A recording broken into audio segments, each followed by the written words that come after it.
नमस्कार. गृहविष्णू किचनमध्ये आपलं स्वागत. आपण पाहतोय दिवाळी विशेष काही निवडक रेसिपीज. याआधी आपण पारंपरिक पद्धतीनं अनारशाचं पीठ कसं करायचं ते पाहिलं होतं. त्याच पिठापासून आज आपण अनारसे कसे करायचे ते पाहणार आहोत. जर का तुम्ही अगदी पहिल्यांदा जरी अनारसे करणार असाल ना, तर आपण पाहिलेल्या पद्धतीप्रमाणे तुम्ही जर हे पीठ तयार केलं ना, तर तुमचे अनारसे अजिबात फसणार नाहीत. फार वेळ न घालवता चला तर मग सुरुवात करूया आजच्या रेसिपीला. अगदी सरसर सरसर तयार होणारे, न चिरटणारे, तेलात न विरघळणारे, बाहेरून कुरकुरीत आतून खुसखुशीत जाळीदार अनारसे.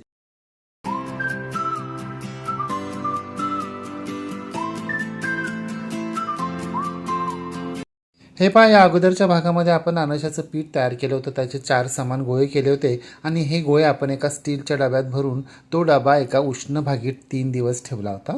अनारशाचं पीठ तयार करण्याची ही रेसिपी जर तुम्ही अजूनही पाहिली नसेल तर डिस्क्रिप्शन बॉक्समध्ये त्याची लिंक दिलेली, ती जरूर पहा. आता 3 दिवसानंतर आपल्याला हा डबा उघडायचा आहे. पाहताय ना तुम्ही, आपण गोळे ठेवले तेव्हा ते कडक होते. 3 दिवसानंतर ते फर्मेंट झालेत, म्हणजे प्रसरण पावलेत. आता हे पीठ आपल्याला एका परातीमध्ये काढून घ्यायचं आहे आणि ते अशा प्रकारे सोडून घ्यायचं आहे, म्हणजे एकसारखं करून घ्यायचं आहे, प्लेन करून घ्यायचं आहे. 3 दिवसानंतर आपलं पीठ थोडंसं पातळही झालं आहे आणि आतमधून हलकीशी जाळी देखील पडली आहे. याचाच अर्थ असा की आपलं अनारशाचं पीठ अगदी परफेक्ट तयार झालेलं आहे. आता आपल्याला हे पीठ हे पहा अशा प्रकारे मोकळं करून घ्यायचं आहे, एकसारखं करून घ्यायचं आहे. जर तांदूळ व्यवस्थित 4 दिवस भिजले आणि गूळ तुम्ही पातळ वापरला असेल ना, तर 3 दिवसांमध्ये आपलं हे पीठ तयार होतंच. परंतु जर तुमचं हे पीठ अशा प्रकारे तयार नाही न झालं तर तुम्ही हे पीठ आणखीन 2-3 दिवस डब्यामध्ये असंच ठेवू शकता. आता पीठ मोकळं झाल्यानंतर आपल्याला या पिठाचा पेढ्यासारखा एक गोळा तयार करायचा आणि तो थोडासा पसरून पाहायचा आहे. हे पहा, आपल्या गोळ्याला अजूनही थोडेसे तळे जात आहेत, म्हणजे आपलं पीठ थोडंसं घट्ट आहे. आता यामध्ये आपल्याला उकळून थंड केलेलं 2 टीस्पून, म्हणजे आपण पोहे खातो ना, ते 2 चमचे दूध घालायचं आहे. ते या पिठामध्ये व्यवस्थित मिक्स करून घ्यायचं आहे आणि आपल्याला आता हे पीठ मळायला सुरुवात करायची. दुधाऐवजी तुम्ही 2 टीस्पून साजूक तुपाचा देखील वापर करू शकता किंवा 1 टीस्पून दूध आणि 1 टीस्पून साजूक तूप असं देखील वापरू शकता. कदाचित हे दोन्ही जिन्नस तुम्हाला वापरण्याची गरजही पडणार नाही. पीठ मळताना जर हाताला थोडंसं चिकटत असेल ना, तर अर्धा टीस्पून साजूक तुपाचा हात लावून आपल्याला हे पीठ मळून घ्यायचं आहे. हे पहा, अगदी 10 मिनिटांमध्येच आपलं प्लेन असं पीठ मळून झालं आहे. पीठ मळून ठेवल्यानंतर लगेचच ते थोडंसं असं प्रसरण पावायला, म्हणजे थोडंसं पसरायला सुरुवात होते. जेव्हा असं पीठ थोडंसं पसरतं ना, तर हीच खूण आहे की आपल्या अनारशाचं पीठ अगदी परफेक्ट तयार झालं आहे. आता अनारसे तयार करताना त्याला अजिबात तळे जाणार नाही, अगदी सहज थापले जातील. आता आपण लगेचच अनारसे थापायला सुरुवात करूया, परंतु त्या अगोदर आपल्याला गॅसवर एका कढईमध्ये मंद आचेवर अनारसे तळण्यासाठी तेल गरम करायला ठेवायचं आहे. आणि हे पहा, एका भांड्यावर अशा प्रकारे एक गाळणी ठेवायची आहे. गाळणीच्या मध्यभागी एक वाटी ठेवायची आहे. जसजसा एक एक अनारसा तळून होईल तसतसा आपण तो अनारसा या वाटीभोवती उभा करून ठेवणार आहोत. असं केल्यानं काय होईल, तर आपल्या अनारशांमधील सगळं तेल गाळणीमध्ये उतरेल आणि गाळणीतून ते खालच्या भांड्यात पडेल. आता मळून ठेवलेल्या पिठामधून आपल्याला मोठ्या लिंबा एवढा एक गोळा घ्यायचा आहे आणि तो अशा पद्धतीनं हातावर प्लेन करून गोल गरगरीत करून घ्यायचा आहे. अशा प्रकारे आपल्याला 5-6 गोळे करायचे आणि त्या एका प्लेटमध्ये ठेवून द्यायचे. मी सगळ्या पिठाचे अनारसे आज करणार नाही आहे, निम्म पीठ बाजूला ठेवून देणार आहे आणि जेव्हा वेळ होईल तेव्हा मी त्या पिठापासून अनारसे तयार करणार आहेत. हे पीठ अगदी महिना 2 महिनेसुद्धा आरामशीर टिकतं. हे पहा, आपल्या पिठाचे 6 गोळे तयार झालेत. आता आपण लगेचच अनारसे थापायला सुरुवात करूया. त्यासाठी आपल्याला एका प्लेटमध्ये मूठभर खसखस घ्यायची आहे. या खसखसीमधली थोडीशी खसखस आपल्याला ताटाच्या मध्यभागी ठेवायची आहे आणि आपण तयार केलेला हा अनारशाच्या पिठाचा गोळा या खसखशीवर ठेवायचा आहे. बोटांना थोडंसं साजूक तूप लावून घ्यायचं आहे आणि हा गोळा आपल्याला गोलसर थापायला सुरुवात करायची आहे. हा गोळा आपल्याला खूप पातळसुद्धा थापायचा नाही आणि खूप जाडजूडसुद्धा थापून घ्यायचा नाही आहे. जर अनारसे खूप पातळ थापले ना, तर ते कुरकुरीत होतात आणि थोडेसे जाडसर थापले तर ते खुसखुशीत होतात. तुम्हाला जर कुरकुरीत अनारसे आवडत असतील तर तुम्ही पातळ थापू शकता. हे पहा, आपला पहिला अनारसा थापून झाला आहे. आता मंद आचेवर तापत ठेवलेल्या तेलामध्ये आपल्याला हा अनारसा हळूवारपणे सोडायचा आहे आणि अनारसा तेलामध्ये सोडताना खसखसची बाजू आपल्याला वर करायची, खाली करायची नाही आहे. अनारसा तेलामध्ये सोडल्या सोडल्या लगेचच त्याला झारा किंवा चमचा लावायचा नाही आहे. गॅसची फ्लेम आपल्याला मंदच ठेवायची आहे. हा अनारसा तेलामध्ये सोडल्यानंतर आपोआप तरंगून वर येतो. त्यावेळी आपल्याला हे पहा, या अनारशावर अशा पद्धतीनं झाऱ्याच्या साहाय्यानं एकसारखं तेल उडवत राहायचं आहे.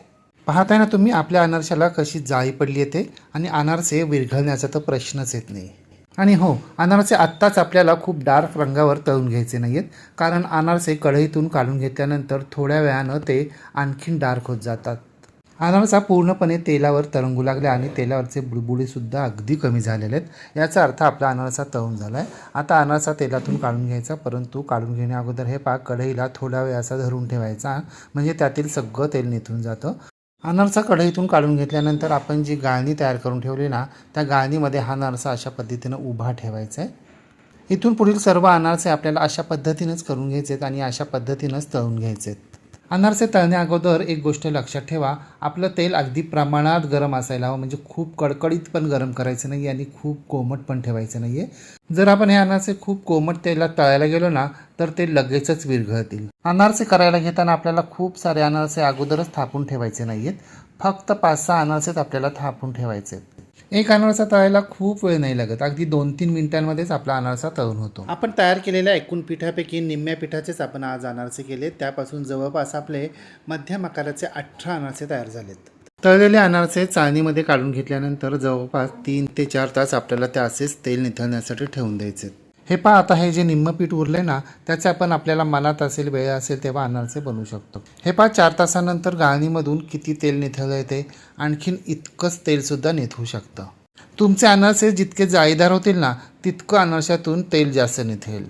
आपल्या अनारशांमधून पूर्ण तेल अजूनही निथळलेलं नाही आहे, परंतु गाळणीतून निथळण्यासाठी वेळ लागेल. म्हणून काय करायचं, ज्या डब्यामध्ये आपल्याला अनारसे भरून ठेवायचेत ना, त्या डब्यामध्ये हे पहा आपल्याला अशा पद्धतीनं पोह्यांचा 2 इंचाचा एक लेअर द्यायचा आहे आणि त्या पोह्यांवर आपल्याला हे अनारसे अशा पद्धतीनं ठेवायचे आहेत आणि डब्याला झाकण लावायचं आहे. म्हणजे आपले अनारसे जोपर्यंत संपत नाहीत ना, तोपर्यंत, म्हणजे अनारसे संपेपर्यंत हे पोहे अनारशांमधलं तेल शोषून घेतात. आणि मग हे पोहे आपल्याला चिवडा करण्यासाठी वापरायचे, म्हणजे चिवडाही पटकन होतो आणि चिवडा करताना तेलही कमी लागतं. पण दिवाळीमध्ये ज्या पोह्यांचा चिवडा करणार आहोत ना, म्हणजे पातळ पोहे, जाड पोहे, नायलॉन पोहे, कोणत्याही प्रकारचा चिवडा करणार असू, ते पोहे इथे आपल्याला पसरवून घ्यायचे. आपण रोज कांदे पोहे करतो, ते पोहे वापरले तरी काहीच हरकत नाही. आज आपण अनारसे तेलामध्ये तळलेत. तुम्हाला हवं असेल तर तुम्ही साजूक तुपामध्ये देखील हे अनारसे तळू शकता. तेल निथळल्यानंतर आपण हे अनारसे एका प्लेटमध्ये काढून घेऊया. मी एक अनारसा तुम्हाला तोडून दाखवतो. पाहताय ना तुम्ही, आपला अनारसा बाहेरून तर जाळीदार झालाच आहे, शिवाय आतून सुद्धा किती पोकळ झाला आहे. अनारसा खाऊन देखील दाखवतो. ऐका तर, खाताना कसा कुरकुरीत आवाज येतोय ते.